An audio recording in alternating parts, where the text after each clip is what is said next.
Thank you so much for coming to this webinar. My name's Michele Lonsdale. I'm the Deputy CEO at the Centre for Excellence in Child and Family Welfare. And it's fantastic. This is a fantastic opportunity this afternoon to hear from two very special guests that we've got presenting. I'd like to start by just acknowledging that I'm on Wurundjeri land. I'd like to pay my respects to elders past, present, to Aboriginal colleagues in this webinar this afternoon, and just acknowledge the Aboriginal colleagues that we work with on a whole range of different projects in the early years, but also more broadly in child and family services. I'd also like to just mention that this is one session in a series of webinars that we're doing around the early years. And I'd like to acknowledge that the Department of Education has been a partner in the project work that we do. They've been terrific collaborators with this work. This is part of our Early Start Bright Future project. And we do a lot of different capability strengthening activities, training, resources. We have a community of practice, a newsletter, a lot of different activities we do as part of the program of work. And this webinar series is a really important way of providing access to different leaders and speakers. And I'm just going to say hello to Harriet, who has joined us, because Harriet helped launch this project. This is our third year now, 2 years ago. So welcome, Harriet, and welcome everyone else. Right, let's start. Just some housekeeping, sorry, just if your tech fails you, can you just try leaving and logging back in again? And if you are having any other tech problems, just let us know in the chat and we'll try and help. And then with the questions, please use the Q&A function. Just enter your question as we go. We'll have the two presentations first and we'll have some time at the end for questions. So all of you at this session, like, you understand the importance of the earliest years in a child's life, or you wouldn't have come this afternoon. Our project provides an opportunity to work with professionals in child and family services and in the early years. And there may be people here from other sectors, other workforces that are also interested in the topic this afternoon. Today's webinar will be looking at the supports that are available for children from birth to 8, where there's a developmental concern, a delay, or a disability. This can be a really challenging time, not only for children and their families, but also for workers who are desperately wanting to support access and engagement in kinder and other early years services, but not necessarily familiar with what supports or services are available. And so that really is the focus of this afternoon. There's been a significant interest in this topic. We had, I think, over 400 expressing interest. Not everyone will come today, but we will follow up with all 400 who registered to make sure that they get access to the webinar. We've got two speakers, and I'll introduce the first one. So Trish McIvor, Early Childhood Intervention Australia, Victoria, Tasmania. And I'm going to read her bio so I don't muck it up. Right. Trish has over 30 years experience working in early education, early childhood education, early intervention and adult training as an educator, practitioner, manager and writer. And she's currently the project lead at Early Childhood Intervention Australia, Victoria, Tasmania. Being a mother of a child with a disability has also given Trish invaluable insight into the lived experience of families. So I think this is quite unique about our webinar today. We have two speakers who are both professionals and leaders in the sector that they represent, but also have lived experience of the service system. So you're going to get insights from that double perspective. Trish will give us an outline of the supports available through the NDIS early childhood approach, updates on recent changes, and an overview of what best practice in early intervention looks like. So we'll hand over to you now, Trish, and welcome. Thanks, Michelle. I'm also on Wurundjeri land, and I would like to pay my respects to elders past and present, and to any Aboriginal or Torres Strait Islander participants that are here today. So Early Childhood Intervention Australia, VicTas, we support early childhood practitioners and early childhood intervention service providers who support children with disability and developmental delay and their families. And so we're a peak organisation that is membership based. So I'm just going to share my screen and I'll get going.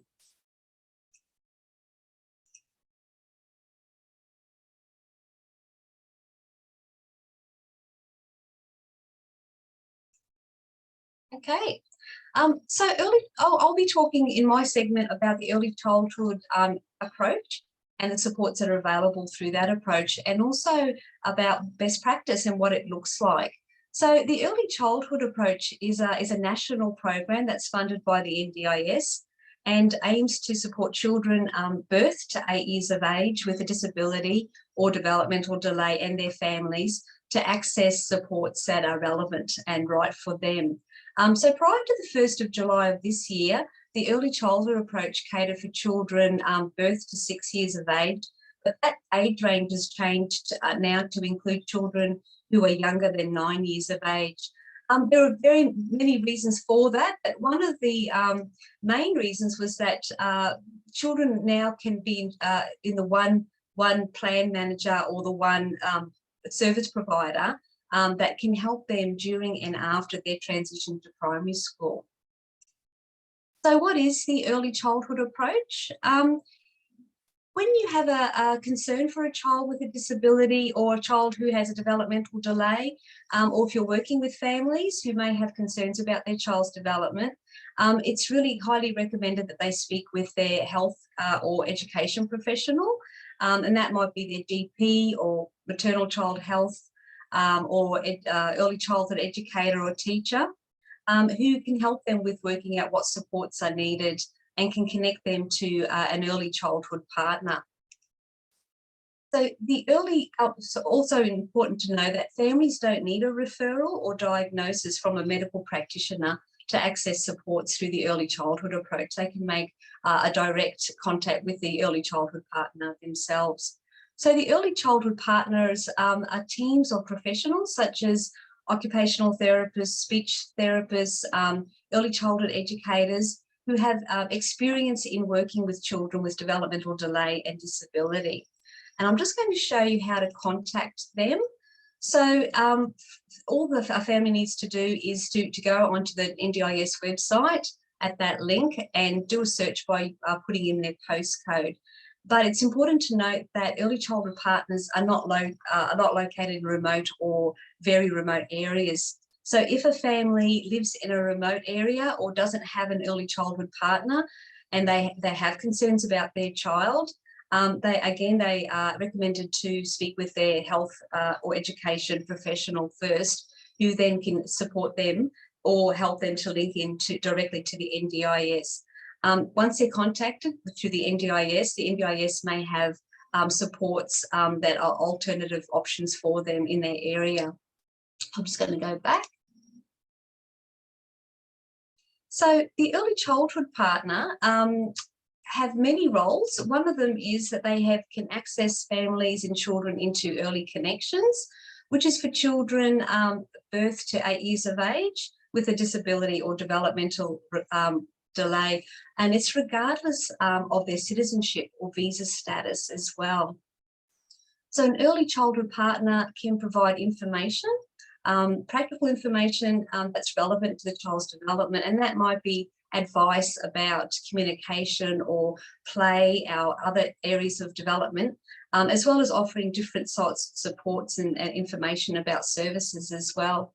They can connect children and families to services and supports in their community, such as mainstream early childhood services, schools, health services, and family support services. They can also connect families with other families for peer support. Another area that they provide support is through early supports.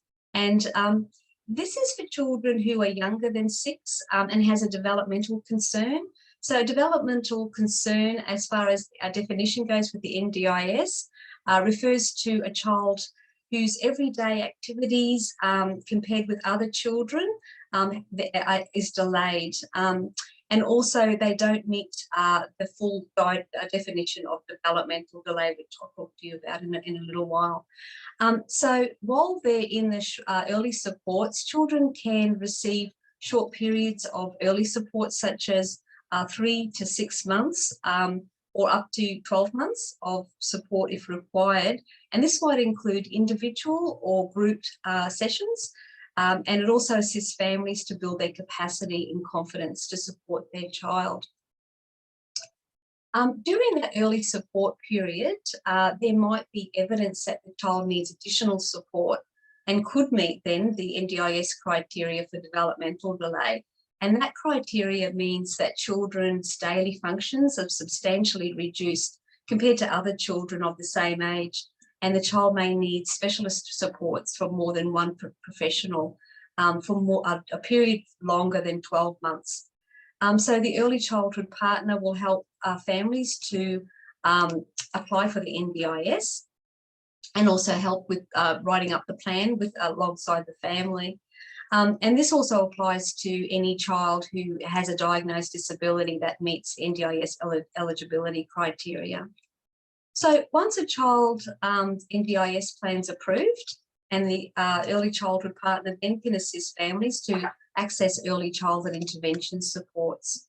And for a child who is 7 or older, they can access therapy supports as well.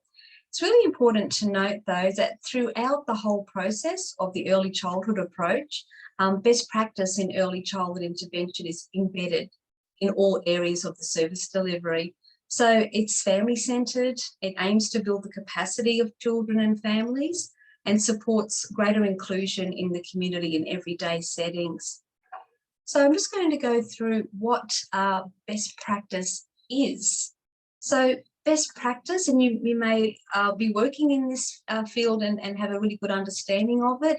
It's a national scheme that the NDIS required, and because it was a national scheme, they actually required a national guidelines for best practice in early childhood intervention, so that it was consistent and it was applied in all states and territories in Australia.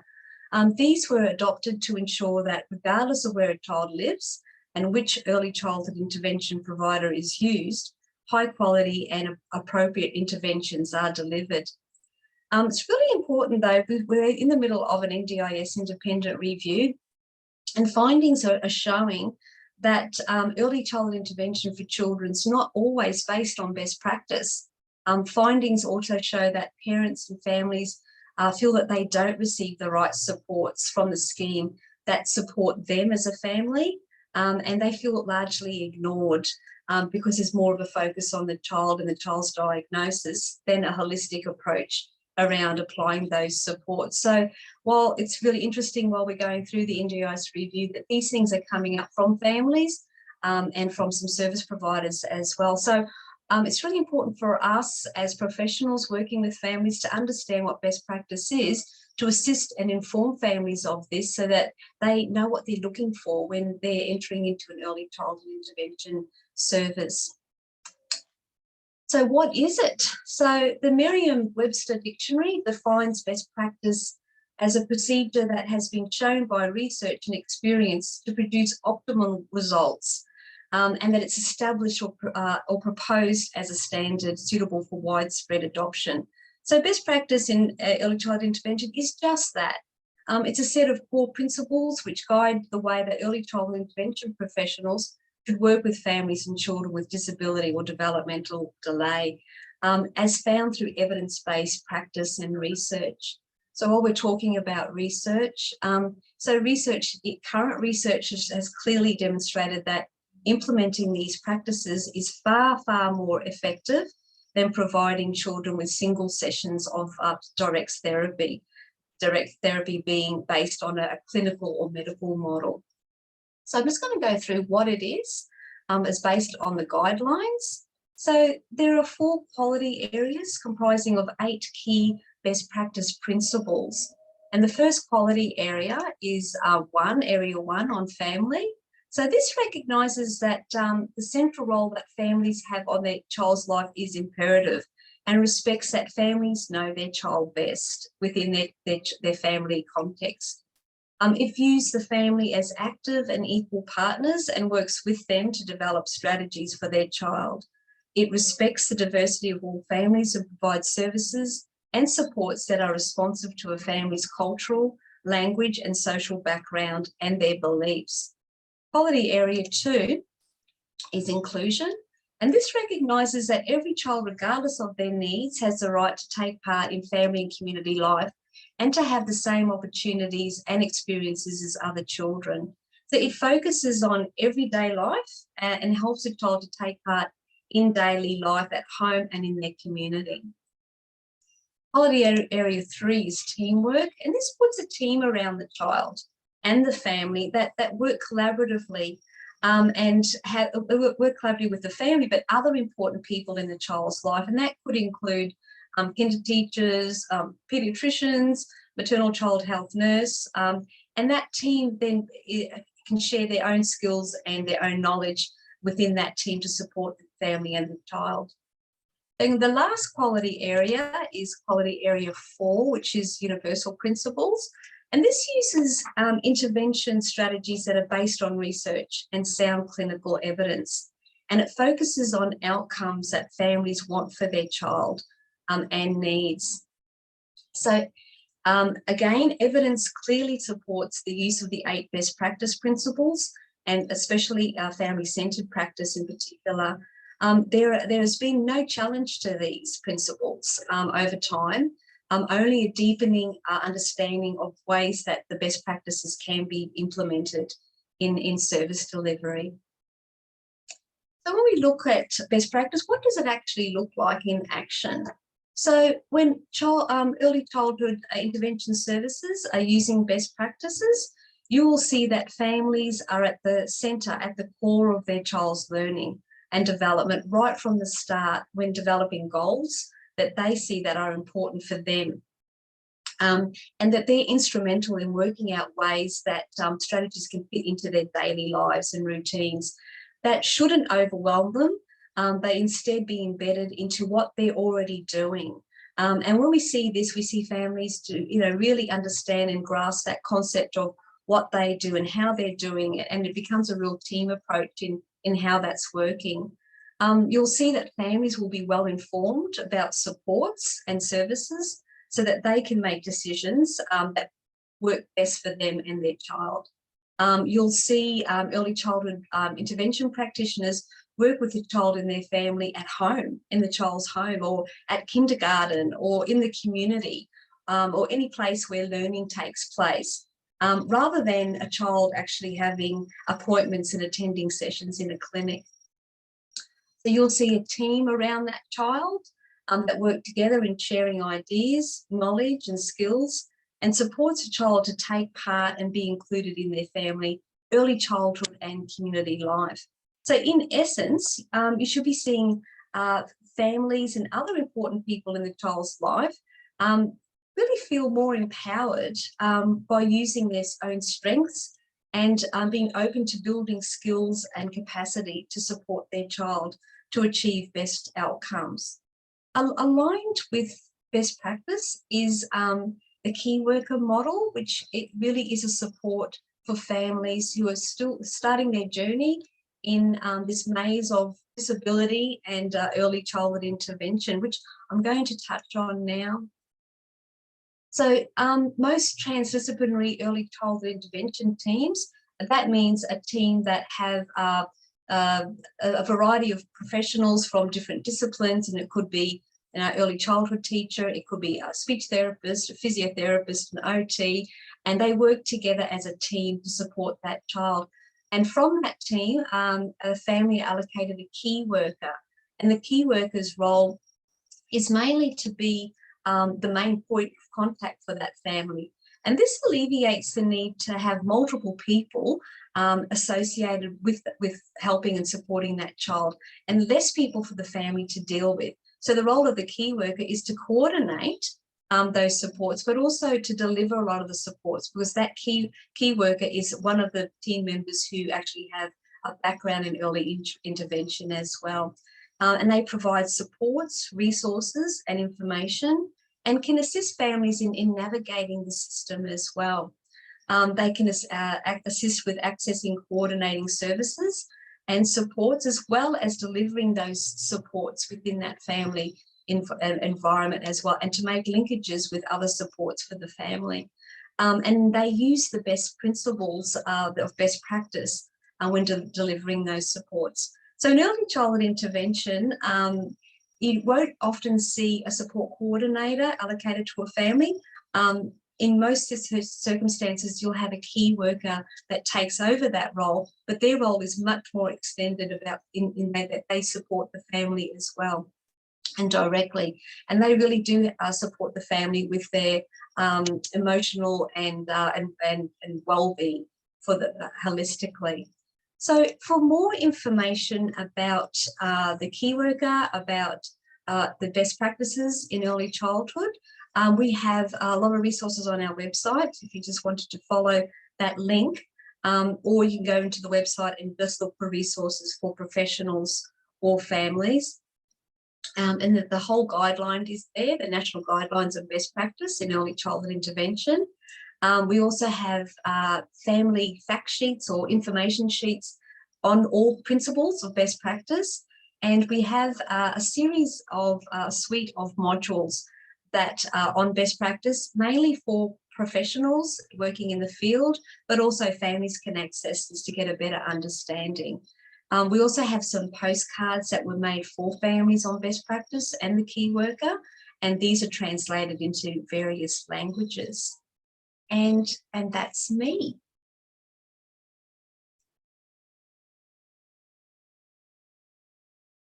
Thank you very much, Trish. That was fantastic, really clear, great explanation, and the way that you took us through what best practice looks like.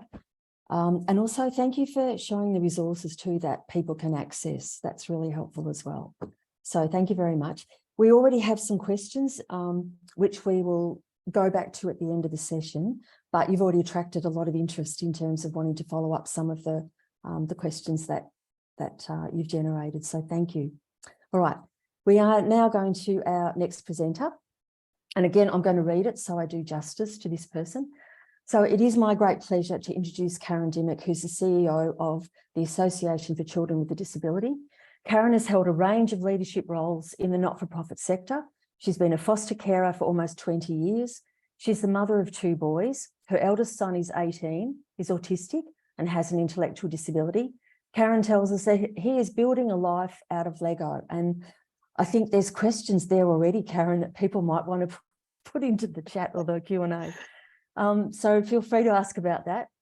Karen will tell us about some of the supports available for children with developmental concerns and delays or disabilities at early childhood education and care and kindergarten services. And she'll also provide us with valuable information about family supports. I just want to say as well that the Centre has worked closely with the association for a number of years now in delivering, co-delivering training for child and family services professionals in the area of disability. And it's been a fantastic partnership. And I also want to say that I've seen Karen in different forums where she has been advocating so strongly, not only for the needs of children with disability, but for their rights to have the best possible care and support available, but also for the rights of families. And Trish touched on that briefly when she referred to the NDIS review, how families sometimes feel, quite often, not just sometimes, quite often feel they are not being listened to. And so Karen is such a strong advocate around that as well. So it's an absolute pleasure to have you, just as it's a pleasure to have Trish, and we'll hand over to you now. Thank you, Karen. Thank you so much, Michelle, for that lovely welcome. And you actually might hear a little bit of rattling of Lego in the background while we go. So I am happy always to talk about Lego and answer questions about that. But I'm just going to check that this is working here. Yes, I too want to acknowledge that I join you from Wurundjeri land near the beautiful Maribyrnong River, and pay respects to elders past and present and Aboriginal colleagues here. This lovely piece of artwork you'll see on your screen is by Yorta Yorta and Wurundjeri artist Renee Jenkins, which she made for us And the little footprints reflect children's pathway through their journey of family and education and life. This is something that a parent has said to us about the incredible role that childhood professionals like all of you here today play. You are like a life vest in the water, that it is a swirl of information. It's often referred to as a maze when you have a child with disability, and you need those professionals around you to sort of point you in the right direction, to let you know what's available, and to guide you through. So thank you for becoming part of those signposts that really help families and children through the road ahead. This is going to be a bit of a whistle-stop tour of various supports that are available. Some of them they'll be really familiar to you. Others might just sort of spark some, oh, I didn't quite know that was happening at the moment. Very happy to provide extra information at the end. And there'll also be information we'll be adding in through the chat to resources that we have that kind of expand on all of these things. So early childhood education and care, such an important part of children's lives, to be able to play, to be able to socialise, to be able to learn alongside others. I do feel like I need to start with this, and that is that early childhood education providers, be it kinder, family, long daycare, they cannot discriminate against children with disability. It is illegal under the Discrimination Act.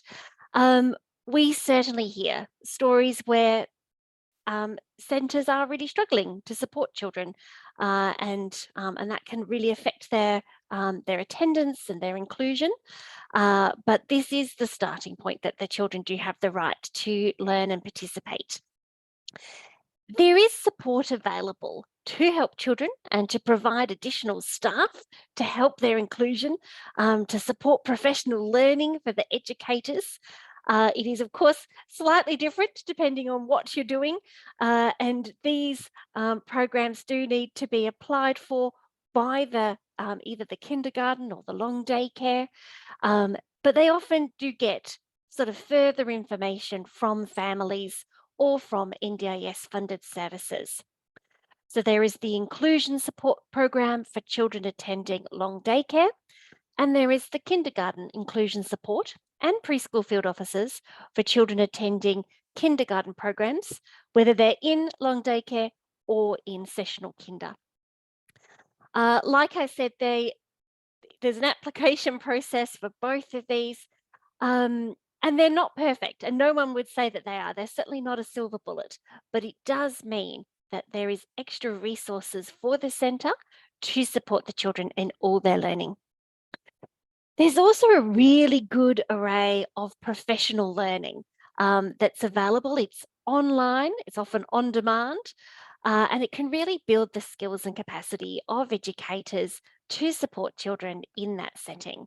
There are absolutely dedicated courses around particular disabilities, around supporting children who are non-verbal, around positively supporting behaviour. So there's quite an array available.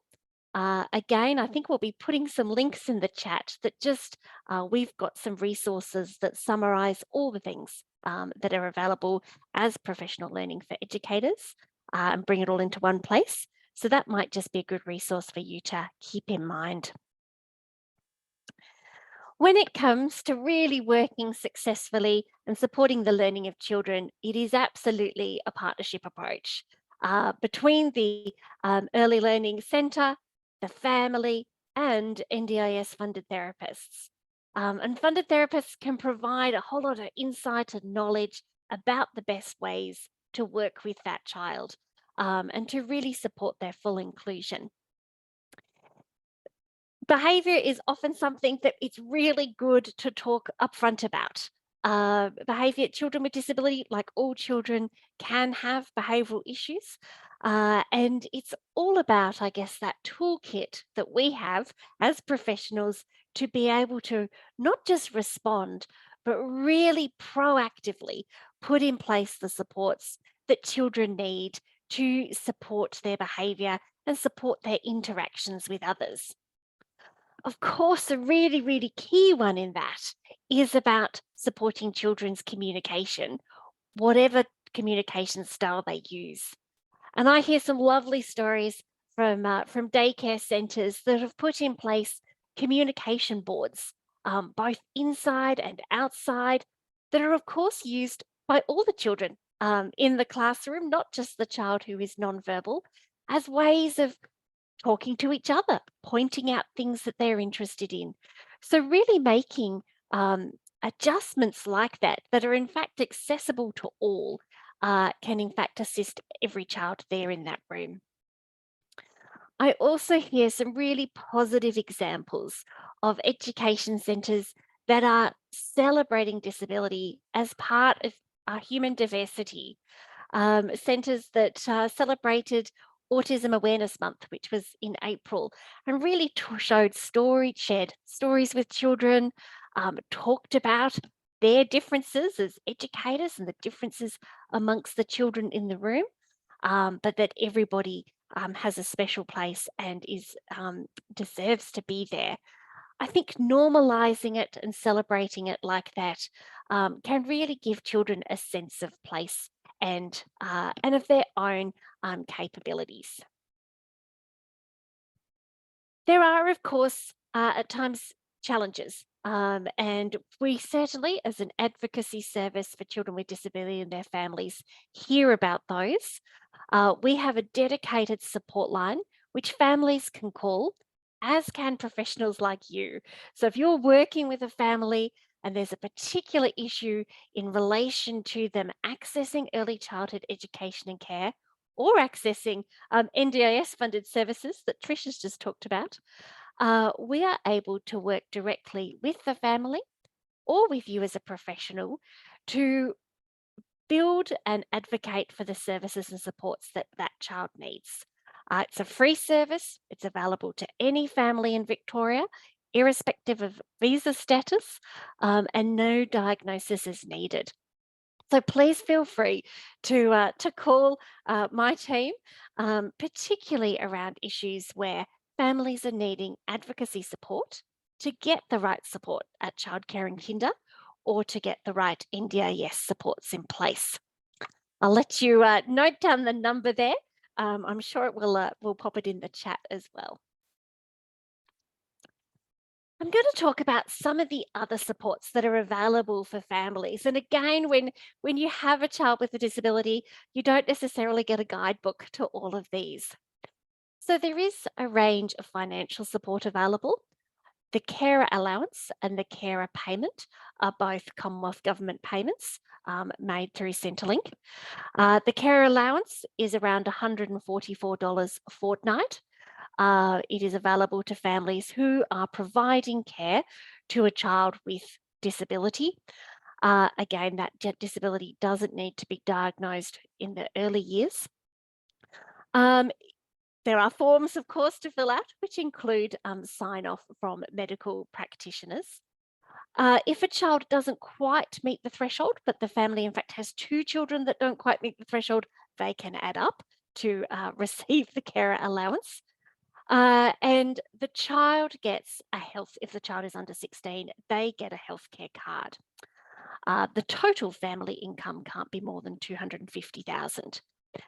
One of the benefits of the the carer allowance is it means you then can access the childcare subsidy without having to have other activities such as work or study.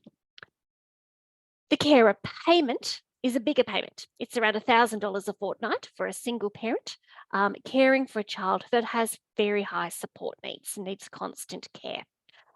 This is means tested, and it's graded. If you're earning some money, you receive less. If you get the carer payment, you automatically get the carer allowance as well. The carer payment also means that you can access the childcare subsidy without having to do any other activity assessment. The carer card is a Victorian government card. If you get the carer allowance or the carer payment, very hard to keep these words clear, you can automatically get it Even if you don't meet the threshold for the carer allowance, a GP can sign off on it. The benefits of the carer card is that you get concession public transport, free public transport on weekends, discounts at places like Woolworths and Salvo stores. So if those things would be beneficial to the families that you're working with, then it's a good thing to mention. A really important source of support for families is, of course, other families. And those on the journey, those a little further ahead down the track, those who can explain to you what an occupational therapist is or support coordination. There's a whole new language you have to learn as a parent of a child with disability. There's a great ecosystem, really, of peer support here in Victoria. Closed Facebook groups, Playgroups Victoria run Play Connect groups across the state. There are My Time groups. They are groups that physically meet. Again, across the state, they have a facilitator and a play facilitator to support the young children. There are groups that are disability specific or culturally specific. And we also have a wonderful network of strengthening parent support coordinators across Victoria they also run groups that families can connect with, and they can let them know about other things happening in their local community. Now, the best place to get a great list of all of these is on our website, and I think we'll pop the link in the chat. We just have a sort of an up-to-date directory of all the different ways that parents can connect with each other and just the contact details for each of those. So if you are working with families, letting them know about the opportunities to get support from other families is really, really beneficial. This is also a service I really like to mention, and when we hear back from families that it's been a really positive experience, this is also state government funded. Family relationship support for carers is free counselling and mediation.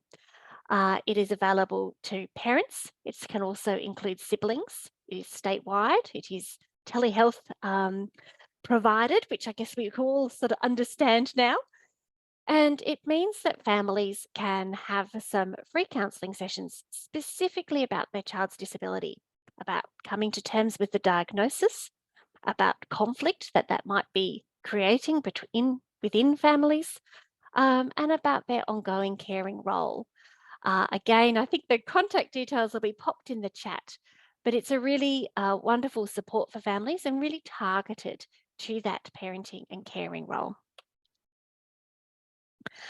I'm going to wrap up so that we have some time to answer your questions that I can see are coming through the chat and the Q&A, but just to give you a little bit of information about ACD and the role that we provide.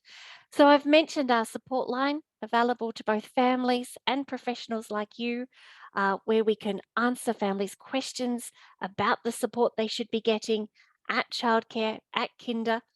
I didn't mention school before. We absolutely cover school and children who are not getting the right support or who are even on restricted hours of attendance or facing things like suspension. So we advocate on matters like that every day of the week. But we can also assist families to understand the NDIS and their child's plan and where to get services. We have a heap of information on our website, so do check that out. And we run around 100 workshops for families a year, all online, and really building their capacity to understand the types of supports and services out there. And as Michele mentioned at the start, I do like to go to a lot of meetings really and speak up for children and families and their experiences and what will help make life better for them. So we would love to connect with you and please feel free to sort of access any of our information. But thank you so much for your time today and for being here. And I look forward to getting to your questions. Thanks very much, Karen. That was fantastic too. And we'll have Trish join us as well. So we do have quite a few questions, but just a very quick one for you while we're waiting for Trish to join us. Someone said, can we as educators do referrals to ACD? We would love you to. Please do. And we always take an empowerment approach and we look to build the skills of families, but we also take a partnership approach. We know that if education is going to work, it is a partnership between a family, between an early childhood education setting, between a school, and that's very much how we work. Thank you. And thank you both for your generosity in sharing your resources, talking about the work your organisations do and just offering that kind of support, because people will follow up, I'm sure, after this session. I just want to start with two quick questions before we go into the more detailed ones that a lot of people have put in. And the first one is, like, just reflecting on each of your presentations, is there one key message that each of you would like to give to this audience? Just to summarise, like, what is it you want people to think about or remember from each of your presentations? Shall I jump in, Trish? You go first. Look, I think you are more powerful than Google. You know, I think having professionals around you who are, you know, they're keeping a real awareness around what help is available, letting families know about how the NDIS works, explaining what an occupational therapist is, saying, hey, I know that you can get some extra support at kindergarten. Let's see how we can go about making that happen. It's a really powerful role and it really makes a difference in children's and families' lives. Thank you. What about you, Trish? What's your message, your key message? Yeah, I think that families just want to be a family first and utmost and enjoy life with their children. So the more that they can get the supports that they need early, they can get that sense of just life is normal and as normal it is for their family, and how best practice really does emphasise that empowerment of the family, but without being overwhelmed in providing extra therapies and whatnot for their child. So yeah, my number one is, yeah, be there for the family, understand and help them navigate so that then they can enjoy their life and onwards and forwards. Thank you very much. And then the second quick question before we go to the Q&A ones. This has come up regularly over the last, I don't know, last 2 or 3 years even, and it's come from a range of different people. And what they want to know is, and you referred to this, Trish, when you talked about developmental concerns as opposed to developmental delay, for example.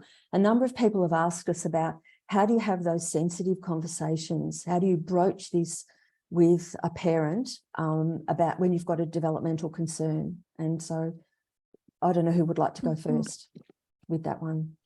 You go, Trish. So often, if you've got a developmental concern, I always start with looking at what the child can do, looking at the strengths of the child, but then talking about areas that you've observed and make it very objective and matter of fact, rather than putting in what you think the child might be. There's possible issues there, and just then saying, you know, we're here to the well-being and the best interest of your child. We want to work with you, or even put it back to the family. Have you noticed any of these things at home?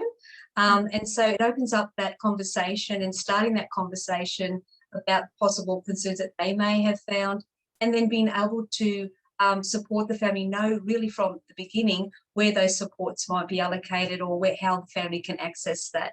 So that while you're having that conversation about those concerns, you know what resources and what links that they can link into or that you can help them link into. Thank you. And Karen, anything to add? Look, such a good point from Trish. And I think it's also, I think you never know how a family is going to respond. For some, it's actually really validating.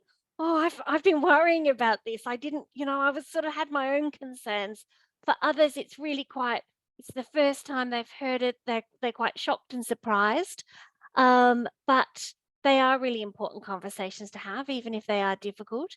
And even if the family doesn't seem to respond the first time, when others have that conversation, you know, at other points in the journey, it will help them understand what's happening and what can be done to help their family and child.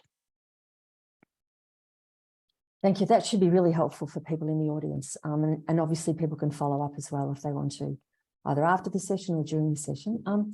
We have a mixed bag of questions. So some are quite specific, and then others, there's quite a few around like families where the visa status is uncertain. So we'll come to those in a minute as well. So if we just go through some of them, the very first one is the early childhood approach being expanded up until the age of 8. So Trish? Yes, it has. So that started as of the 1st of July of this year.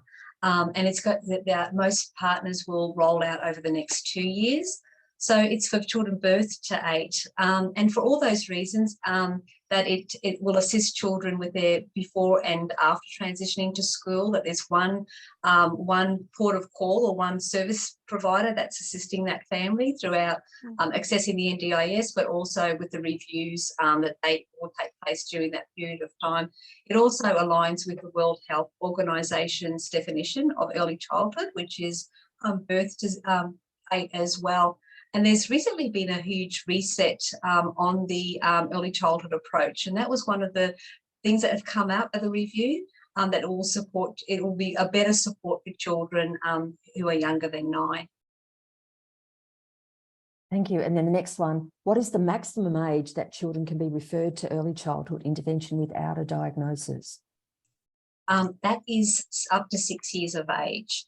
So if a child has developmental concerns or developmental delay, they can actually access the supports through the early childhood partner, but they can actually access the NDIS and receive a plan and then link into an early childhood intervention service if they've shown that they identify with a developmental delay, and that is for children up to 6 years of age. I think this one might be for you as well, Trish. So there are a couple of questions around the role of a key worker and how available they are. So do all families have key workers, or some of them have to navigate themselves for appointments and things?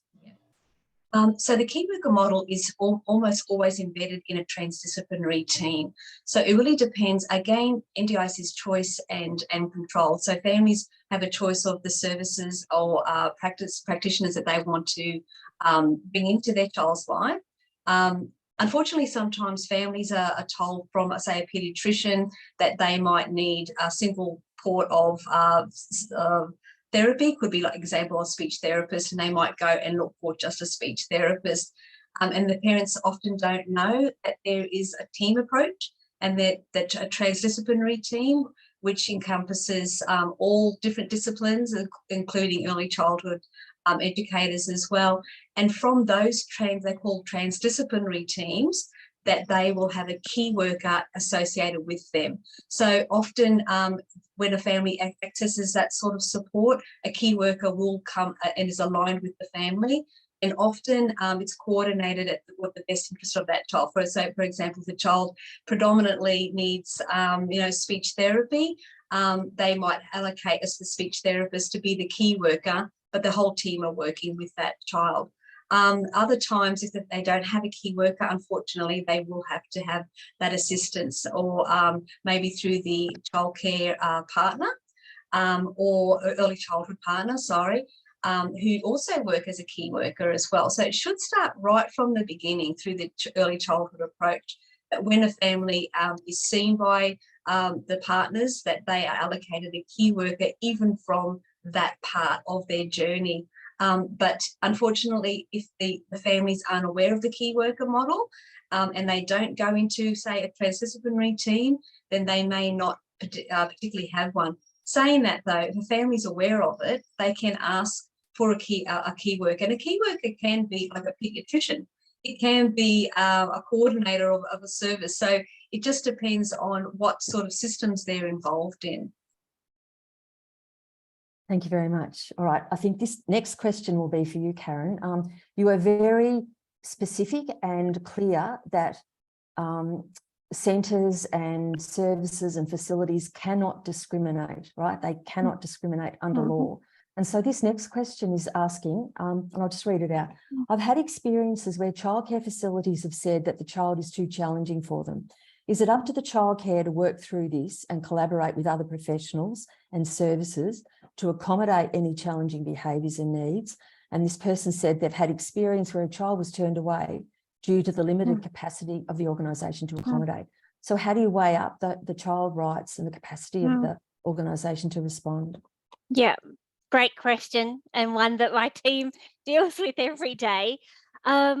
Look, it is about the fact that the child does have the right to education and the right not to be discriminated against, and that we need to build that support in. And that's not just about educators and childhood professionals having to work harder. It is about that team approach that you just mentioned there, Michele, in terms of really bringing in the expertise of NDIS funded therapists, listening to the family. They're living with this child all day long. They've often got really good insight in terms of what works best to support them, and that really proactive support in terms of behaviour support. Doing some of the professional learning to build your own toolkit around supporting behaviour, and also some of the other things that can assist in terms of additional staff in the room, and advice that you can get from things like preschool field officers. So it is a bit of a maze of support that's around, but by drawing on all those threads, you can really see some, centres can really build their capacity and create an inclusive learning environment. Just to reiterate that capacity, that constant learning, and I know people are under pressure in their workplaces, and under-resourced, understaffed, all of that, but it just makes such a difference to not just the child, but to the family. Absolutely. And like so many things, it's often those proactive things you do. It's not about responding to behavior when it happens. It's really about looking at what you can do to proactively help that child communicate, to regulate, to reduce sensory overload, so that they can be their best little selves there in that setting. Thank you. All right, we'll go to some of the questions around visa status now. And so one example that's been given, someone has said that they've got two families whose children need support and funding. The worker, the professional, knows how that they can access the funding, but the tricky part is the family doesn't have permanent residency, and so the parents are concerned that a diagnosis could affect their visa status. Is there any advice there? Well, they're right. It might affect their visa status, particularly if they were trying to convert to, to PR or to becoming citizens. Australia does discriminate against people with disability in the immigration process. You can get access to early intervention support between birth and when a child starts school that is state government funded. You still need to go via the early childhood partner, which Trish talked about. But I think this is, it's a really complex issue for families to weigh up, getting their children support versus, concerns about immigration. I would say that certainly of the last year, there has been some real positive progress on immigration cases that were at a sort of appeals level because of a child with disability, and they've won those appeals and have gone on to get citizenship. So I think the current climate is perhaps a little more welcoming and proactively supporting those children and families. That's great news. Another related question, though, is how do we support those families, like as professionals, while this process is taking place? What can we do? What can educators and professionals do?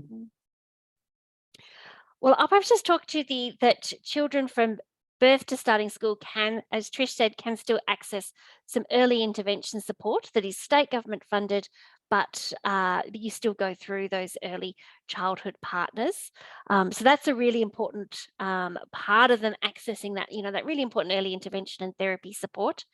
I'm not going to comment on the financial supports because I feel like I'm just not an expert in Centrelink and the various special visa clauses and the various, some recent changes to New Zealand citizens. So I think in terms of the financial support that's available to families, you do have to look at the case-by-case basis and just the really detailed information there on the Centrelink website. Thank you. All right, I'm just going to go to some of the other questions now. And Trish, feel free to respond as well. You're in this conversation. How can we support families who are experiencing multiple challenges where a child has a developmental concern or delay without overwhelming them? Do you want me to speak, Karen? Yeah. She does. Firstly is to linking families in with those supports and from their early childhood approach, linking in with their local early childhood partner. And they almost sort of take you parents by the hand and work out where their concerns are and look at, and they might do a screening of all the disability areas of concerns as well and developmental delays. And then they can sort of link into those appropriate supports as well. And I think without overwhelming families, this is where the best practice approach goes a long way, where they're linked in with an early childhood intervention service, who then work from where they're at. So what they're doing every day, and they can then start applying some strategies that are worked through and planned and seen as a priority by the family. And then they can embed that in their everyday life. I found that through even, because I was a key worker as well for many years, that families are less overwhelmed when they can use strategies that they know are going to work. And it's not additional work on top of what they're already doing in their everyday life. Did you want to add anything, Karen? Find myself on mute. I think after a few years we'd know not to. No, I think Trish has answered that, beautifully. That's exactly what I'd say. Okay, thank you. Now, this is just a very pragmatic question. Can families still access the NDIS up to age 8 without a diagnosis? So the ages are tricky here, aren't they, Trish? And there's a tricky language because you need a diagnosis by the time you're 6. And now, even though the early childhood approach goes to 8, you still need that diagnosis by 6. There is a little leeway in the sense that, let's say a child's been accessing NDIS support from 4. It can actually take quite a long time to get a diagnosis. So there are definitely lots of waiting lists. If by the time they turn 6, they don't have one, but they can demonstrate they've got all of this steps in place, they've got a appointment with the pediatrician in 3 months' time, that plan would probably be extended for a few months while that process was finished off. But if you're older than 6 and you do not have a diagnosis, you really need to get one at that point.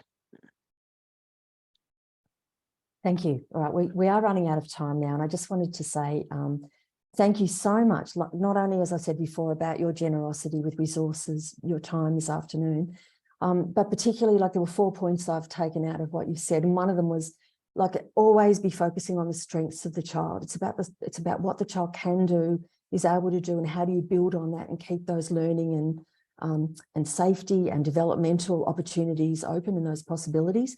The second thing was around the importance of involving families in those conversations, and obviously the sensitivity and the respect with which those conversations are held. The third thing was no discrimination. So the onus is on agencies and services to be making sure that there is no discrimination. And one way around that is the other point that you both made so eloquently, and that is around collaborating with other services, the importance of that holistic approach. So you've got your family around the child, you've got the particular service, you've got other professionals, experts that you can bring in to have that coordinated response in the interests of the child. And underpinning all of that was about the rights of the child to the best available early years learning and other opportunities, and the rights of families to be involved in those decisions that are made about the supports and services available. So thank you so much. We will follow up with other questions out of session, but just wanted to thank you so much, really sincerely. Fantastic. Okay.